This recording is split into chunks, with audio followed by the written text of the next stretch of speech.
La luz del amanecer se filtraba por las cortinas de seda de la mansión en Lomas de Chapultepec, uno de los barrios más exclusivos de Ciudad de México. Juana Martínez contemplaba el techo de su habitación, trazando con la mirada las finas molduras mientras escuchaba la respiración acompasada de su bebé, Mateo, de apenas 6 meses, que dormía plácidamente en su cuna. A sus 28 años, Juana poseía una belleza natural que había cautivado a Carlos Fuentes, heredero del imperio empresarial Grupo Fuentes, desde el primer momento en que la vio trabajando como arquitecta en uno de sus proyectos inmobiliarios. 3 años atrás, Juana nunca hubiera imaginado que terminaría casada con uno de los solteros más codiciados de México.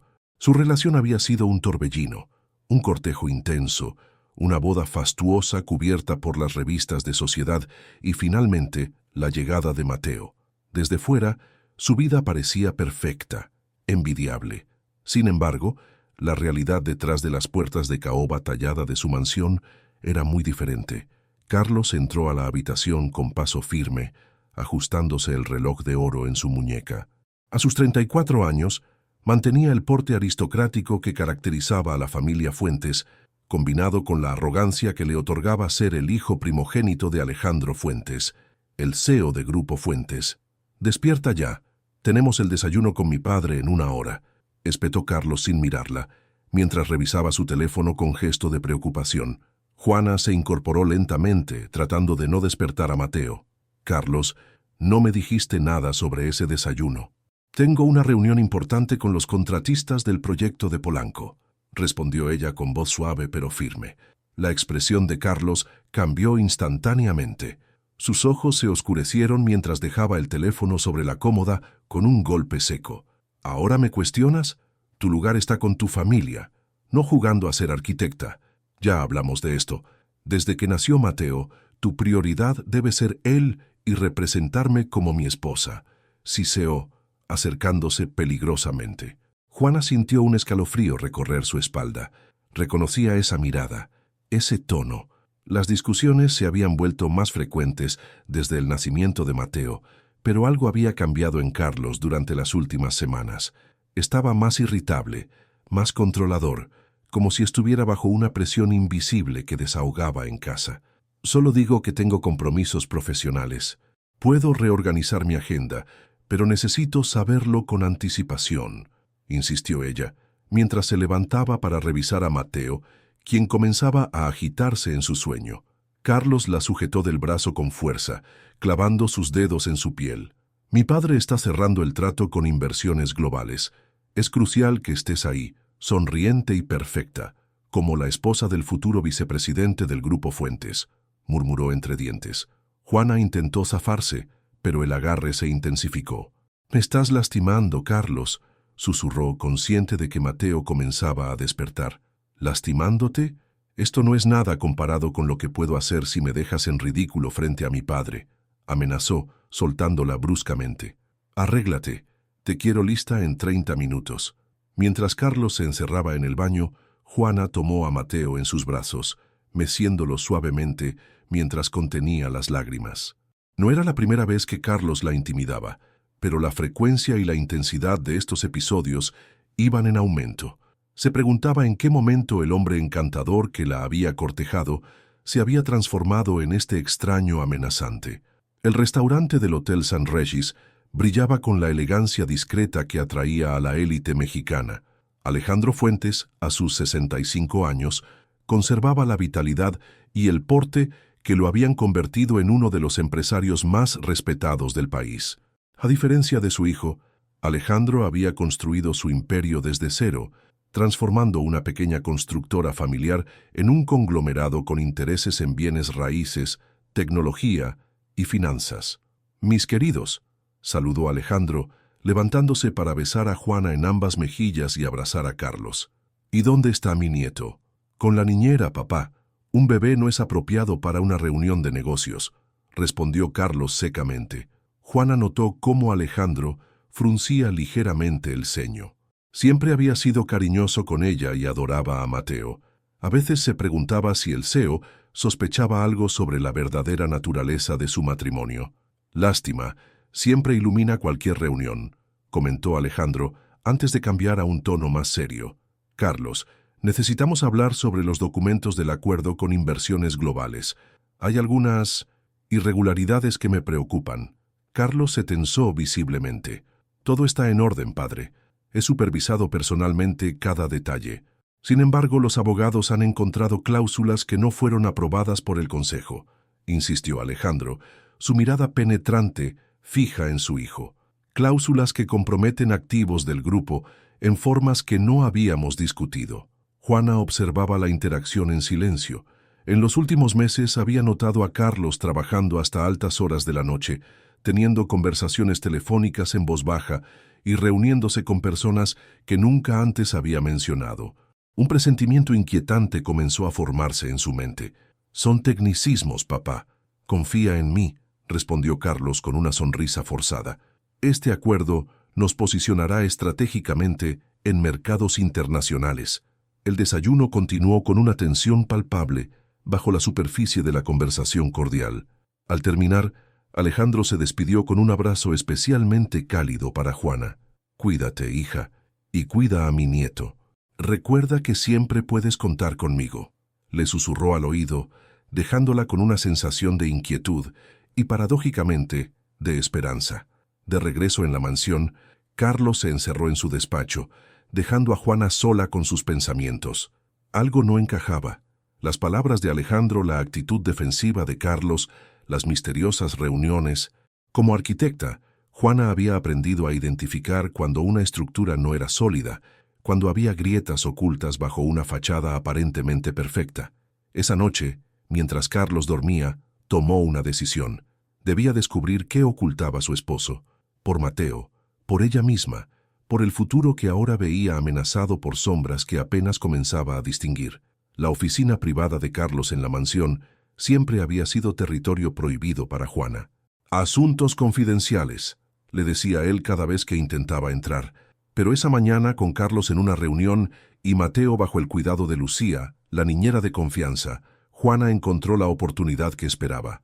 Con manos temblorosas, utilizó la llave maestra que había encontrado semanas atrás en un descuido de su esposo.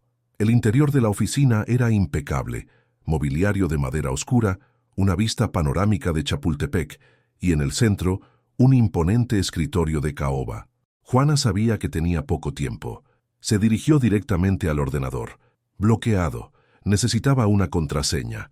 Probó varias combinaciones, su fecha de aniversario, el cumpleaños de Carlos, el nacimiento de Mateo. Nada funcionaba. Finalmente, con una intuición amarga, tecleó Victoria, el nombre de la exnovia de Carlos que él ocasionalmente mencionaba después de haber bebido demasiado. La pantalla se desbloqueó. Juana navegó rápidamente por los archivos. Correos electrónicos, contratos, presentaciones. Nada parecía fuera de lo común, hasta que encontró una carpeta titulada Operación Azteca. Dentro, descubrió documentos que revelaban la verdadera naturaleza del acuerdo con inversiones globales. No era una expansión legítima, sino un esquema elaborado para desviar fondos del Grupo Fuentes a cuentas offshore controladas por Carlos y algunos ejecutivos de inversiones globales. El corazón de Juana latía desbocado. No solo estaba descubriendo un fraude corporativo, estaba confirmando sus sospechas de que el hombre con quien compartía su vida era un criminal dispuesto a traicionar incluso a su propio padre. Un archivo adjunto a un correo capturó su atención. Fotos de ella y Mateo tomadas desde la distancia, en el parque, en el supermercado, saliendo de casa de su madre. Junto a ellas, un mensaje escalofriante. Recuerda lo que está en juego si decides echarte atrás. Tu familia es tu responsabilidad.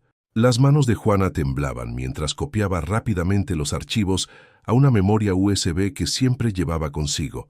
No entendía completamente lo que había descubierto, pero sabía que era peligroso.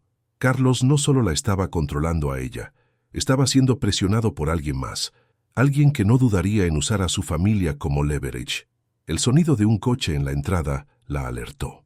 Con el corazón en la garganta, cerró los archivos, apagó el ordenador y salió de la oficina, asegurándose de dejar todo exactamente como lo había encontrado. Llegó a la sala principal justo cuando Carlos entraba, su rostro tenso, revelando que algo había salido mal. «¿Qué haces aquí? Deberías estar con Mateo», espetó Carlos arrojando su maletín sobre el sofá. «Lucía está con él. Acaba de dormirse para su siesta», respondió Juana, luchando por mantener la compostura. «¿Pasó algo en tu reunión?» Carlos la miró con suspicacia, como si pudiera leer en su rostro lo que acababa de hacer. «Mi padre está interfiriendo.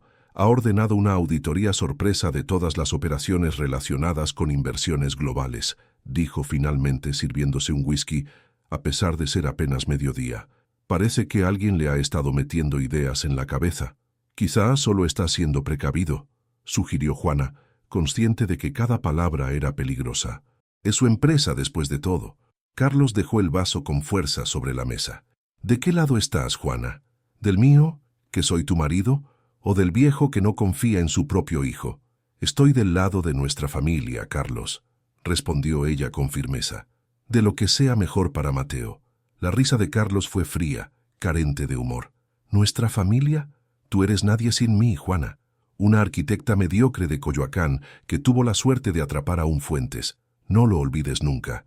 Las palabras golpearon a Juana como bofetadas, pero se mantuvo firme. Ahora tenía algo que Carlos desconocía: evidencia. Y más importante, tenía un propósito claro: proteger a su hijo a cualquier costo. Esa noche, mientras Carlos trabajaba frenéticamente en su despacho, Juana alimentaba a Mateo en la tranquilidad del cuarto infantil. El bebé la miraba con sus grandes ojos oscuros, ajeno al peligro que los rodeaba. Juana tomó una decisión. Contactaría a Alejandro Fuentes, no por venganza contra Carlos, sino porque el CEO parecía ser la única persona con el poder suficiente para protegerlos. El teléfono de Alejandro sonó varias veces antes de que contestara. «Juana, ¿está todo bien?»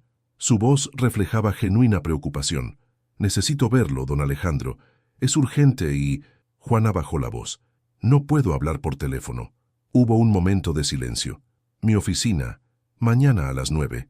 Diré a mi asistente que te espere en el estacionamiento privado», respondió finalmente Alejandro. «Ten cuidado, hija». Al colgar, Juana sintió una mezcla de alivio y terror. Había dado el primer paso hacia algo irrevocable. No había vuelta atrás. La mañana siguiente, Juana le dijo a Carlos que tenía una reunión con un cliente potencial. Él apenas la escuchó, concentrado en sus propios problemas. Con Mateo en brazos, condujo hacia las oficinas centrales del Grupo Fuentes en Reforma, uno de los rascacielos más emblemáticos de la ciudad. Tal como prometió, la asistente de Alejandro la esperaba en el estacionamiento subterráneo, guiándola discretamente hasta un ascensor privado que los llevó directamente al piso ejecutivo. Alejandro la recibió personalmente, su rostro iluminándose al ver a Mateo. «Mi pequeño campeón», dijo, tomando al bebé en sus brazos con naturalidad. «Cada día se parece más a ti, gracias a Dios». La oficina de Alejandro ofrecía una vista espectacular de la ciudad y las montañas en la distancia. A pesar de su poder, el espacio reflejaba sobriedad y buen gusto, muy diferente de la ostentación que Carlos buscaba en todo lo que lo rodeaba. «Siéntate, por favor», indicó Alejandro, devolviendo a Mateo a los brazos de su madre. «Te escucho». Juana respiró profundamente y comenzó a hablar. Le contó sobre el cambio en Carlos, sobre los episodios de intimidación y control que habían escalado gradualmente. Le habló del descubrimiento en el despacho, del esquema de fraude, de las amenazas veladas. Mientras hablaba, extrajo la memoria USB de su bolso y la colocó sobre el escritorio. «Aquí está todo lo que encontré. No entiendo todos los detalles financieros, pero sé reconocer una amenaza cuando la veo», concluyó. Alejandro permaneció en silencio por unos minutos, sus ojos reflejando una mezcla de dolor y determinación. «Siempre supe que Carlos tenía debilidades, pero nunca imaginé que llegaría tan lejos», dijo finalmente. «Juana, lo que has hecho hoy requiere un valor extraordinario. Te prometo que tomaré medidas para protegerte a ti y a mi nieto. No quiero destruir a Carlos», aclaró Juana. «Solo quiero asegurarme de que Mateo y yo estemos a salvo». «Lo entiendo», respondió Alejandro colocando una mano sobre la de ella. «Pero debes comprender que lo que Carlos ha hecho no solo los pone en peligro a ustedes, ha comprometido el futuro de miles de empleados que dependen del grupo. No puedo ignorar eso». Mientras Juana asimilaba las palabras de Alejandro, un mensaje de texto llegó a su teléfono. Era Carlos. ¿Dónde diablos estás? Lucía dice que te llevaste a Mateo. Regresa inmediatamente. El miedo se reflejó en el rostro de Juana. Alejandro lo notó. No estás sola en esto, le aseguró, pero debemos actuar con inteligencia. Carlos tiene conexiones peligrosas, según lo que me muestras aquí. ¿Qué hacemos ahora?, preguntó Juana, abrazando a Mateo contra su pecho. Primero, ponerte a salvo. Tengo un departamento en Polanco que nadie conoce. Te quedarás allí mientras manejamos esto, respondió Alejandro con decisión. Yo me encargaré de Carlos. Mientras Juana salía discretamente del edificio, escoltada por el jefe de seguridad personal de Alejandro, no podía imaginar la tormenta que se avecinaba. Carlos Fuentes no era un hombre que aceptara la derrota fácilmente, y ella acababa de desafiar no solo a su esposo, sino a fuerzas mucho más oscuras que operaban en las sombras del poder mexicano. El apartamento en Polanco era un refugio de lujo discreto, con ventanas blindadas y un sistema de seguridad de última generación. Juana pasó la primera noche en vela, meciendo a Mateo mientras miraba las luces de la ciudad desde la ventana, preguntándose qué estaría haciendo Carlos en ese momento. La respuesta llegó al amanecer, cuando su teléfono explotó con llamadas y mensajes. «Sé exactamente lo que has hecho», decía el último mensaje. «Si crees que mi padre puede protegerte, estás más equivocada que nunca». Juana apagó el teléfono con manos temblorosas. Roberto, el jefe de seguridad asignado por Alejandro, le había advertido que no respondiera a ninguna comunicación de Carlos. Cada contacto es una oportunidad para rastrearla, le había explicado. A media mañana, Alejandro llegó al apartamento. Su rostro reflejaba la noche de insomnio que también había pasado. «He iniciado los procedimientos legales», informó mientras aceptaba la taza de café que Juana le ofrecía. «Los auditores han confirmado el fraude. Es peor de lo que imaginábamos. Carlos no solo estaba desviando fondos, sino comprometiendo activos críticos del grupo como garantía para préstamos personales». «¿Qué pasará ahora?», preguntó Juana, con Mateo dormido en su regazo. «El consejo directivo se reunirá esta tarde para votar su destitución inmediata», respondió Alejandro, su voz teñida de dolor paternal. «También he ordenado una investigación criminal. Lo siento, Juana, pero no puedo protegerlo de las consecuencias de sus acciones». Juana asintió lentamente. «Lo entiendo. ¿Y nosotros? ¿Mateo y yo? Mi abogado llegará en una hora para discutir los procedimientos de divorcio y custodia», dijo Alejandro, tomando la pequeña mano de su nieto dormido. «Te garantizo que tendrás todo mi apoyo. Carlos no podrá usar su posición o dinero contra ti». El abogado, un hombre de edad avanzada con una reputación impecable en casos de familia de alto perfil, fue meticuloso en su explicación de los próximos pasos. Juana escuchaba atentamente, tomando notas, determinada a no dejar ningún detalle al azar. Esta sería la batalla más importante de su vida. «Con la evidencia que tenemos, la custodia exclusiva es prácticamente un hecho», aseguró el abogado. «Las amenazas documentadas, junto con los testimonios de los empleados domésticos sobre los episodios de agresión verbal, construyen un caso sólido». Lo que ninguno esperaba era la reacción de Carlos. A media tarde, mientras discutían los detalles del acuerdo económico, el teléfono de Alejandro sonó. «¿Qué?», la voz del CEO se transformó. «¿Cuándo?». «Han contactado a la policía». Al colgar, Alejandro parecía haber envejecido 10 años en un minuto. «Carlos ha entrado por la fuerza a las oficinas centrales. Ha amenazado a mi asistente y está destruyendo documentos en el departamento legal», informó con voz tensa. «La seguridad está interviniendo, pero está armado». El tiempo pareció detenerse. Juana sintió un frío que le recorría la espalda. El Carlos que conocía era impulsivo, pero esto era diferente. Este era un hombre acorralado, dispuesto a todo. «Necesito ir allá», dijo Alejandro levantándose. «Roberto se quedará con ustedes. Bajo ninguna circunstancia salgan del apartamento». Las horas siguientes fueron una tortura. La televisión transmitía en vivo la situación. Carlos Fuentes, heredero del imperio Grupo Fuentes, atrincherado en las oficinas corporativas, negociando con la policía. Las especulaciones sobre los motivos variaban desde problemas empresariales hasta drogas o una crisis nerviosa. Cuando el teléfono del apartamento sonó, Juana dudó en contestar.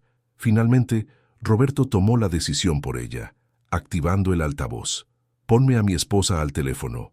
La voz de Carlos sonaba alterada, irreconocible. «Señor Fuentes, soy Roberto García, jefe de seguridad de su padre. La señora no puede...» «Sé perfectamente quién eres, Roberto», interrumpió Carlos. «Dile a la traidora de mi esposa que si no viene a las oficinas en 30 minutos, todos sabrán qué tipo de persona es realmente. Tengo grabaciones, fotos, evidencia de sus indiscreciones». Juana palideció. No había indiscreciones, pero Carlos era experto en manipular la realidad, en crear narrativas que beneficiaran su posición. «No vayas», le susurró Roberto. «Es una trampa». Pero Juana ya estaba tomando una decisión. Durante demasiado tiempo había permitido que el miedo dictara sus acciones. Era hora de enfrentar a Carlos, de romper definitivamente las cadenas invisibles que aún la ataban a él. «Iré», dijo con voz firme, «pero Mateo se queda aquí con usted». «Señora, no puedo permitirlo».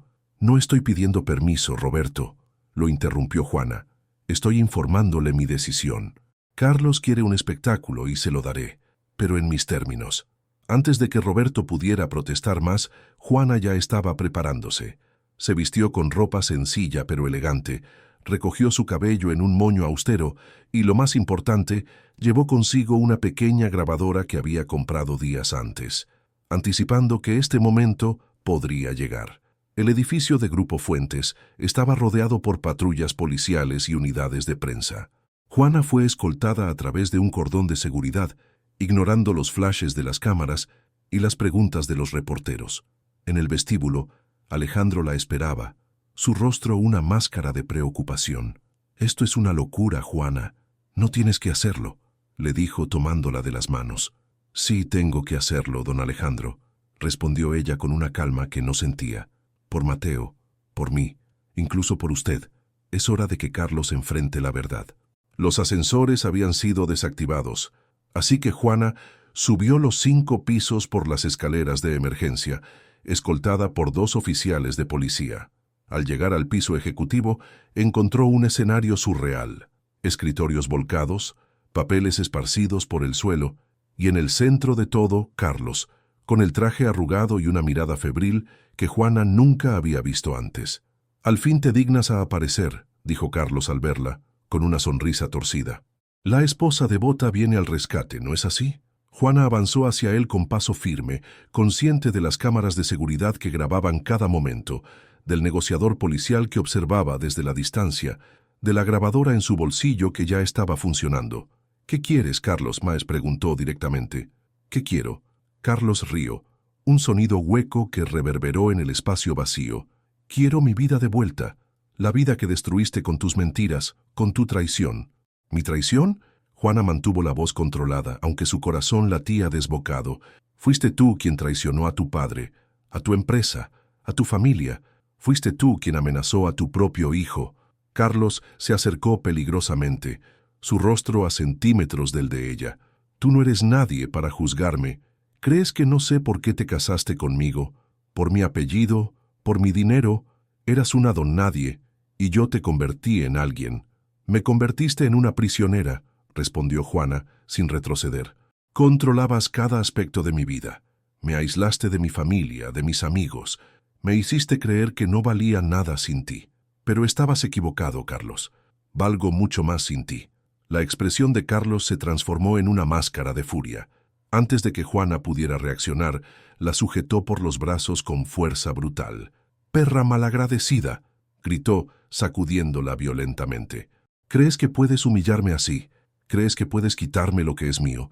Los policías comenzaron a avanzar, pero Juana les hizo una señal para que se detuvieran. Necesitaba que Carlos siguiera hablando, que revelara su verdadera naturaleza no solo ante ella, sino ante todos. «¿Qué es tuyo, Carlos? ¿El dinero que robaste? ¿El hijo al que apenas conoces? ¿La esposa a la que arrastras por el suelo cuando no obedece tus órdenes?». Fue como encender una mecha. Carlos la empujó con tal fuerza que Juana cayó al suelo golpeándose contra el borde de un escritorio. Desde allí vio a su esposo transformado en un extraño, un hombre consumido por la rabia y el miedo. «Te voy a enseñar lo que pasa cuando me desafías», gritó Carlos abalanzándose sobre ella, pero nunca llegó a tocarla. Alejandro Fuentes, quien había subido silenciosamente por otra escalera, interceptó a su hijo con una fuerza sorprendente para su edad, sujetándolo contra la pared. «Es suficiente, Carlos», rugió el CIO, su voz retumbando en la sala. «No volverás a tocar a Juana ni a amenazar a mi nieto. Se acabó». La policía intervino entonces, inmovilizando a Carlos mientras éste gritaba acusaciones incoherentes contra Juana, contra su padre, contra el mundo que según él conspiraba para destruirlo. Mientras los oficiales esposaban a Carlos, Alejandro ayudó a Juana a levantarse. Su frente sangraba ligeramente por el golpe contra el escritorio. «Lo siento tanto, hija», murmuró el anciano, su voz quebrada por primera vez desde que Juana lo conocía. «Debí ver las señales. Debí protegerte mejor». Juana tomó sus manos entre las suyas, encontrando extraño consuelo en medio del caos. «No es su culpa, don Alejandro. Carlos tomó sus propias decisiones», respondió con una serenidad que surgía del conocimiento de que, finalmente, era libre. «Ahora tenemos que pensar en Mateo, en darle la vida segura y feliz que merece». Mientras Carlos era escoltado fuera del edificio, sus gritos ahogados por las sirenas policiales, Juana pensó en el largo camino que había recorrido desde aquel primer encuentro con el heredero Fuentes. Había llegado el momento de reconstruir su vida, pero esta vez sobre cimientos propios, no sobre las expectativas o demandas de otros. En ese momento, con la adrenalina aún corriendo por sus venas y el sabor metálico de la sangre en su boca, Juana Martínez supo que la verdadera batalla apenas comenzaba. Pero ya no tenía miedo. Tenía algo mucho más poderoso, la determinación de una madre dispuesta a todo por proteger a su hijo y recuperar su dignidad. 6 meses después de la dramática detención de Carlos Fuentes, la sala del juzgado familiar en el Centro de Justicia de la Ciudad de México bullía de actividad. Periodistas, abogados y curiosos esperaban la resolución final del caso que había captado la atención de todo el país. El caso Fuentes, como lo habían bautizado los medios, había expuesto las entrañas del poder empresarial mexicano y se había convertido en un símbolo de la lucha contra la violencia doméstica en los círculos de élite. Juana entró a la sala con paso firme, vestida con un traje sastre azul marino que reflejaba la nueva mujer en la que se había convertido, serena, determinada, enfocada. A su lado caminaba Alejandro Fuentes, quien durante estos meses se había convertido en su más férreo defensor, desafiando a la sociedad que esperaba que apoyara a su hijo por encima de todo. «¿Estás lista?», preguntó Alejandro en voz baja mientras tomaban asiento. «Más que nunca», respondió Juana apretando brevemente la mano del hombre que ahora consideraba familia de una forma que Carlos nunca lo había sido. El juicio por la custodia de Mateo había sido largo y brutal. A pesar de las evidencias abrumadoras de abuso y de los cargos criminales que enfrentaba por fraude corporativo, Carlos había utilizado cada recurso legal disponible para intentar mantener el control sobre su hijo.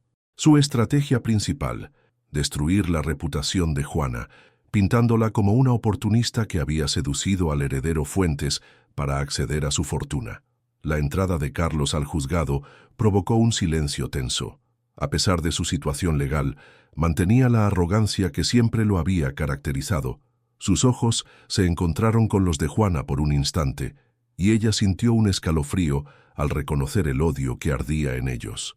«Todos de pie», anunció el secretario judicial cuando la jueza María Elena Vázquez ingresó a la sala. «Se reanuda la sesión en el caso de custodia Fuentes Martínez». La jueza Vázquez, conocida por su imparcialidad y su firme defensa de los derechos de los menores, revisó los documentos frente a ella, antes de levantar la vista hacia la sala. Después de considerar todas las evidencias presentadas, los testimonios de los testigos, los informes psicológicos y, sobre todo, teniendo en cuenta el interés superior del menor Mateo Fuentes Martínez, este tribunal ha llegado a una resolución, declaró con voz clara y firme. Se concede la custodia plena y exclusiva a la señora Juana Martínez. Un murmullo recorrió la sala. Juana cerró los ojos por un momento, dejando que el alivio la inundara. Adicionalmente, continuó la jueza, se establece una orden de restricción permanente contra el señor Carlos Fuentes, quien deberá mantenerse a una distancia no menor de 500 metros de la señora Martínez y del menor. Cualquier contacto deberá ser solicitado y aprobado por este tribunal, y siempre bajo supervisión. Carlos se levantó bruscamente, su rostro deformado por la furia. «Esto es una farsa», gritó, golpeando la mesa frente a él. «Ha sido manipulada por mi padre. Ese niño es mío». «Orden en la sala», exigió la jueza, golpeando con su mazo. «Señor Fuentes, contrólese o será desalojado». El abogado de Carlos intentó calmarlo, pero era demasiado tarde. La explosión de ira solo había servido para confirmar lo que los informes psicológicos ya habían establecido. Carlos Fuentes representaba un peligro para el bienestar emocional de su hijo. «Señor Fuentes», continuó la jueza con una severidad que silenció incluso a Carlos, «su comportamiento actual solo refuerza la decisión de este tribunal. El menor Mateo necesita estabilidad y un entorno seguro, algo que usted ha demostrado repetidamente ser incapaz de proporcionar». Cuando la sesión concluyó, Juana fue rodeada por su pequeño pero leal círculo de apoyo. Su madre, quien había viajado desde Oaxaca para estar con ella, su hermana menor, dos compañeras arquitectas que habían testificado sobre su dedicación profesional y, por supuesto, Alejandro Fuentes. «Se acabó, hija», le dijo su madre abrazándola con fuerza. «Ahora comienza tu nueva vida». Mientras salían del juzgado bajo la protección de los guardias asignados por Alejandro, Juana enfrentó a los periodistas con la misma dignidad que había mantenido durante todo el proceso. «Solo quiero criar a mi hijo en paz y retomar mi carrera como arquitecta», declaró ante los micrófonos. «Esta victoria no es solo mía, sino de todas las mujeres que enfrentan situaciones similares y temen no ser creídas o apoyadas. El abuso no distingue clases sociales». De vuelta en el apartamento en Polanco, que ahora era oficialmente suyo como parte del acuerdo de divorcio, Juana encontró a Mateo jugando alegremente con Lucía, la niñera que se había convertido en parte esencial de su pequeña familia. «¡Mamá!», exclamó el pequeño, ahora de 1 año, extendiendo sus brazos hacia ella. Juana lo levantó, respirando el aroma a talco y galletas que siempre la reconfortaba. En esos momentos, todo el dolor y el miedo de los últimos meses parecían un precio pequeño por la libertad que ahora disfrutaban. «Tengo noticias», dijo Alejandro, quien los había acompañado. «El Consejo Directivo ha aprobado unánimemente el proyecto de revitalización urbana que propusiste. Grupo Fuentes financiará la rehabilitación de viviendas en Tepito bajo tu dirección». Juana lo miró sorprendida. Semanas atrás, casi como terapia, había presentado a Alejandro un ambicioso proyecto para transformar zonas marginadas de la ciudad, aprovechando la arquitectura existente en lugar de demolerla, respetando el tejido social y cultural de los barrios. «No lo hacen por lástima, si es lo que te preocupa», aclaró Alejandro leyendo su expresión. «Lo hacen porque es un excelente proyecto, tanto desde el punto de vista social como económico. Tu talento es innegable, Juana». Con Mateo aún en brazos, Juana se acercó a la ventana desde donde se apreciaba el atardecer sobre el skyline de la Ciudad de México. Recordó aquellos días en que se sentía atrapada en una jaula dorada, incapaz de utilizar su voz o sus habilidades, siempre a la sombra de Carlos. «Acepto el proyecto», respondió finalmente, «pero con una condición. Quiero crear una fundación paralela para mujeres profesionales que han sido víctimas de violencia doméstica. Un espacio donde puedan reconstruir sus carreras y su autoestima». Alejandro sonrió, un gesto que suavizaba las profundas arrugas que los últimos meses habían tallado en su rostro. «Me parece perfecto. El Grupo Fuentes tiene mucho que compensar, y esta es una forma excelente de comenzar», dijo antes de agregar en tono más serio. «Juana, sé que no puedo deshacer el daño que Carlos te causó, pero quiero que sepas que Mateo y tú siempre serán mi familia. No por obligación, sino por elección». «Lo sé, don Alejandro», respondió Juana con una sonrisa genuina, «y usted siempre será el abuelo que Mateo merece». Esa noche, después de acostar a Mateo, Juana se sentó en su estudio improvisado, rodeada de planos y bocetos para el proyecto de Tepito. Por primera vez en años, sentía que respiraba plenamente, que cada decisión que tomaba era verdaderamente suya. Su teléfono sonó con un mensaje de Teresa, su hermana. «¿Viste las noticias? Estás inspirando a muchas mujeres a hablar. Estoy tan orgullosa de ti. Adjunto al mensaje había un enlace a un reportaje donde varias mujeres de la alta sociedad mexicana comenzaban a denunciar situaciones de abuso similares a las que ella había vivido. El caso Fuentes había abierto una puerta que demasiado tiempo había permanecido cerrada. 3 meses después, bajo un cielo despejado típico de la primavera mexicana, Juana inauguraba el primer edificio rehabilitado en Tepito. A su lado, residentes del barrio, autoridades locales y, por supuesto, Alejandro Fuentes con Mateo en brazos, quien aplaudía emocionado sin entender realmente lo que ocurría. Este proyecto no es solo sobre restaurar edificios, declaró Juana ante los presentes. Es sobre restaurar dignidad, comunidad y esperanza. Es sobre entender que cada persona merece un espacio donde pueda desarrollarse plenamente, libre de miedo y opresión. Sus palabras resonaban no solo por su contenido, sino porque venían de alguien que había vivido en carne propia el proceso de reconstrucción. De la arquitecta prometedora que se había desdibujado bajo la sombra amenazante de su esposo, a la mujer que ahora lideraba uno de los proyectos urbanísticos más innovadores de la ciudad, Juana Martínez había recorrido un camino doloroso pero transformador. Mientras recorría el edificio junto a los nuevos residentes, Juana pensaba en todas las piezas que habían tenido que caer en su lugar para llegar a este momento. El valor para enfrentar la verdad sobre Carlos, el apoyo inesperado de Alejandro, la firmeza de la jueza Vázquez, la lealtad de quienes permanecieron a su lado cuando todo parecía perdido. Carlos Fuentes había sido sentenciado a 8 años de prisión por los delitos de fraude corporativo, malversación de fondos y violencia doméstica. Sus conexiones con elementos del crimen organizado, reveladas durante la investigación, habían añadido gravedad a su caso. El Imperio Fuentes, ahora bajo el liderazgo renovado de Alejandro, estaba en proceso de reconstrucción, apostando por la transparencia y la responsabilidad social. Esa noche, de regreso en su apartamento, Juana encontró sobre su escritorio un sobre que Alejandro había dejado discretamente. Dentro había una carta manuscrita y documentos legales. «Querida Juana», comenzaba la carta, «estos papeles transfieren a tu nombre y al de Mateo el 25% de las acciones del Grupo Fuentes. No es un regalo, sino tu legítimo derecho como la mujer que salvó a esta empresa de la destrucción.